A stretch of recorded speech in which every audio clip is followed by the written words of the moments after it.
بسم اللہ الرحمن الرحیم۔ رسول اللہ صلی اللہ علیہ وسلم کا فرمان ہے، ثلاثۃ یحبہم اللہ ویضحک الیہم ویستبشر بہم۔ تین خوش نصیب ایسے ہیں، اللہ عز و جلال ان سے محبت بھی کرتے ہیں اور ان تینوں کو دیکھ کر مسکراتے ہیں اور ان سے خوش ہوتے ہیں۔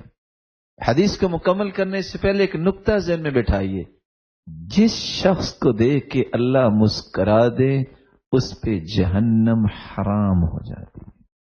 جس شخص کو دیکھ کے اللہ عز و جلال تبسم فرمائے اس پہ جہنم حرام ہو جاتی ہے۔ وہ کون سے تین لوگ ہیں؟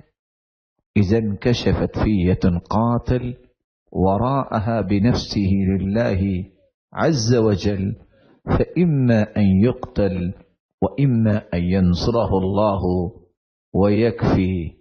ایسا انسان جو میدان جہاد میں اترتا ہے، اللہ عز و جلال فرماتے ہیں انظروا الى عبدی، میرے اس بندے کی طرف دیکھو کہ جس نے اپنی جان کو میرے لیے پیش کر دیا۔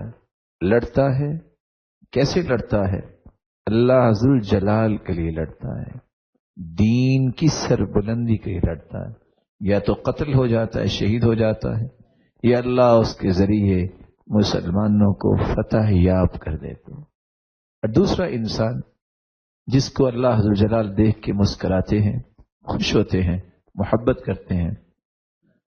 اللہ عز و جلال فرشتوں سے کہتے انظروا الی عبدی کیف صبر علی نفسہ، اس میرے بندے کو دیکھو فرشتوں، فرشتے دیکھ رہے ہیں، اس بندے کو فرشتے دیکھنے لگ جاتے ہیں۔ کیسے دیکھو؟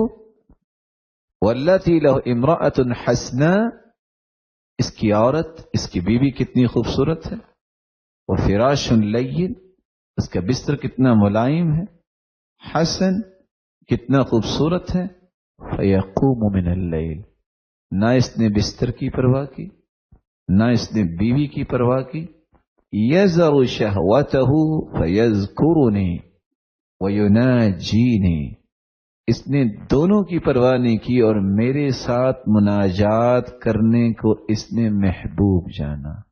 تو اللہ عز و جلال ساتھ فرماتے ہیں وَلَوْ شَاءَ رَقَدْ، اپنے پیغمبر کی زبان سے، اگر یہ چاہتا تو سویا رہتا، اس کو کس نے اٹھایا ہے؟ اس نے کیوں چھوڑی ہے اپنی یہ بستر کو اور اپنے گھر والوں کو کیوں چھوڑا اس نے اور میرے سامنے کھڑا ہو گیا؟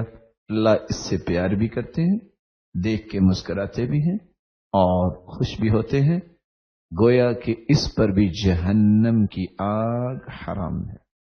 اور تیسرا انسان، رسول اللہ صلی اللہ علیہ وسلم نے فرمایا والذی یکون فی سفر، ایک شخص سفر کر رہا ہے، وکان معہ رکب، ساتھ ایک جانے والا گروہ بھی ہے اور اکٹھے جا رہے ہیں، لیکن ہوا کیا، سفر کرتے کرتے فسہروا ونصبوا، جاگتے جاگتے تھک گئے، ثم ہجعوا، سارے لوگ سحری کے وقت لیٹ جاتے ہیں، فقام من السحر فی سراء او ضراء، سارے کا سارا قافلہ سو گیا، یہ اکیلا وضو کرتا ہے، اللہ کے سامنے کھڑا ہو جاتا ہے، سفر اس نے بھی کیا، تھکاوٹ اس کو بھی ہے، لیکن یہ خوشی میں اور تکلیف میں ہر دو حالتوں میں اللہ کے سامنے کھڑے ہونے کو پسند کرتا ہے۔